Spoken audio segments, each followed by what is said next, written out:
السلام عليكم، كيف دايرين؟ لاباس عليكم؟ كلشي مزيان؟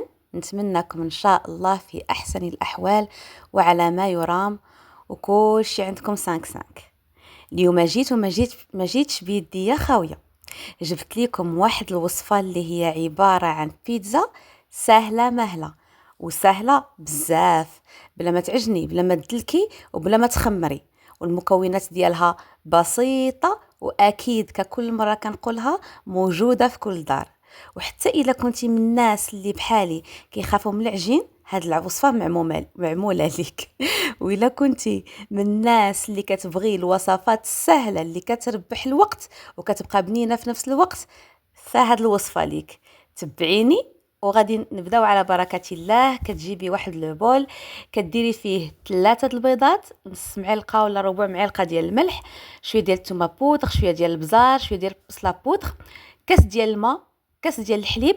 وهاد المنسمات كيبقاو اختياريين، يعني بغيتي كاع تستغناي عليهم استغناي عليهم، انا متوفرين عندي وبغيت نزيدهم باش البيتزا ديالي تجي بنينه وما تجيش بحال الا كناكل العجين. غادي تزيدي 2 كيسان ديال دقيق القمح الكامل بالنخاله ديالو، وغادي تحكي شويه ديال الزعتر وخماره وحده. غادي تخلطي كلشي مزيان حتى يكون عندك خليط متجانس، ما ثقيل ما خفيف.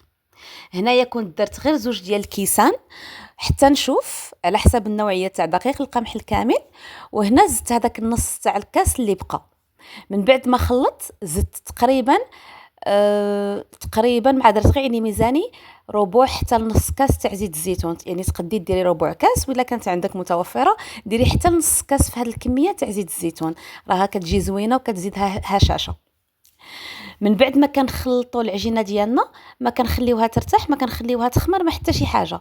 لو طون اللي غادي نجيب واحد اللاطه وغادي نفرش فيها البابي كويسون، ومن الاحسن يكون نوعيه جيده ما كيلصقش. وانا هنايا غير حيتاش يلاه جبت هذه النوعيه، هي راها زوينه ولكن باش نتاكد رشيتها بشويه ديال زيت الزيتون كما كتشوفوا. وغادي نصب مباشره الخليط ديالي فوق هذه الصينيه كما كتشوفوا. غادي نسرحوا بسباتولا ولا بظهر ديال المعلقه ولا باي اداه عندك تقدري تسرحي بها، تسرحي العجين ديالك. ومن الاحسن خليها طبقه رقيقه باش ما تنفخش وتجي غليظه. والا كنتي كتعجبك البيتزا غليظه ديري طبقه غليظه. انا بالنسبه لي انا وليداتي كنبغيو طبقه خفيفه رقيقه، يعني باش تجينا بنينه نحسوا بالبنه ديال العجينه ديال البيتزا كما كتشوفي هنايا. غادي نسرحها مزيان مزيان وغادي نحرص على ان طبقه تجيني رقيقه.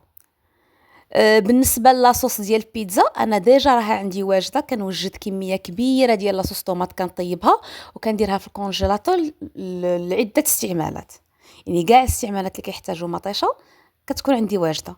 من بعد ما كنوجد الصينيه ديالي غادي ندخلها تشمع في الفران، يعني غير تشمع باش نقدر نتحكم فيها وندير لاصوص طوماط.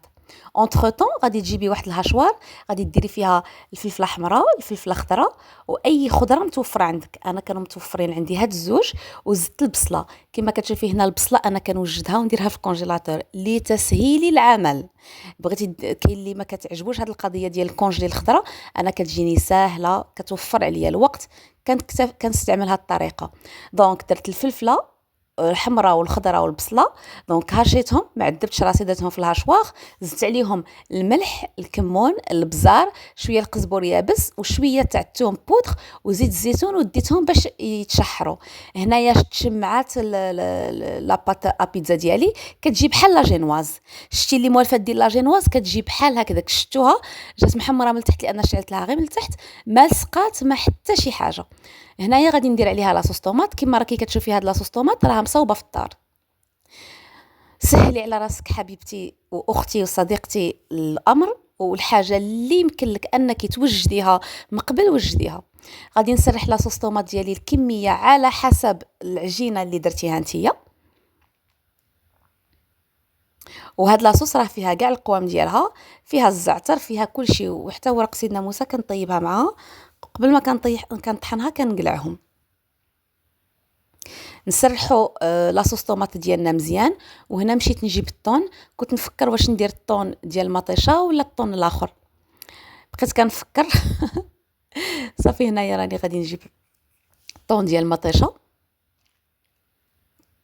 قبل من كنت واقفه تما كنت كنحل هذه الموتزاريلا، كنت نفكر واش نديرها ولا ما نديرهاش، لان ولادي سورتو الصغير ما كيبغيش الموتزاريلا، واخا هي ما كتبانش وما فيها حتى شي طعم، مانيش عارفه سبحان الله ما كيبغيش ياكلها. اي بورتون شحال من مره كيشريو على برا وكياكلها، ما عرفتش هذيك شنو هي هذيك اللي كيديروها على برا. هنايا غادي ندير الموتزاريلا بعدا تفكير عميق، وانتر طون راه المقله ديالي كنمشي كنرقب عليها، راه غادي تكون تشحرات، غادي نجيبوها نسرحوا داك الخليط هنايا. وبالنسبه للمكونات نتاع البيتزا كما كتعرفي اختي، ديري اللي بغيتي، الله يجعلك ما ديري غير مطيشه والطون، ولا حتى الطون ما ديريش، ديري كفته، شحري كروفيت، ديري صدر ديال الدجاج ديال لاداند، المتوفر عندك. انا هنا درتها بسيطه وسهله، يعني البروتين اللي استعملته هو دوك 3 البيضات اللي راهم في العجينه، ويمكن لك تستغني عليهم، انا كنديرهم باش نحسوا باللذه ديال العجينه تاع البيتزا، والبيض كان متوفر. وبالنسبه للبروتين الثاني هو الطون اللي غادي نديروه هنايا، يمكن كي ديريهاش، راه البيتزا الا كانت لاباط زوينه راه تاكليها غير هكذاك. دونك هنا غادي نديرو الطون ديالنا، ومن غادي ندير الطون غادي ندخلها للفران باش تزيد، غادي نشعلها غير من الفوق لان ديجا راه تحمرات من التحت باش يذوب داك الفرماج. ومن دخلتها كنت زدت حكيت الفرماج ودرتو عليها.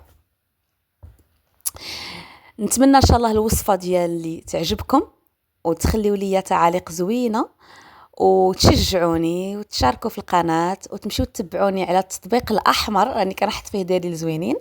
هنا كما كتشوفوا البيتزا ديالنا خرجات من الفران، صراحه كانت الريحه ديالها عاطيه في الدار، والله الا جات بنينه ولذيذه. حتى ولدي انا مانيش عارفه واش كيتبعوني صحابه ولا لا، ولا لي مامون ديالهم داك لا غد ليه لو لوندومان ديال فاش درت هاد البيتزا، قال لي ماما عطيني 5 تاع لي مورسو ولا كثر الا قديتي.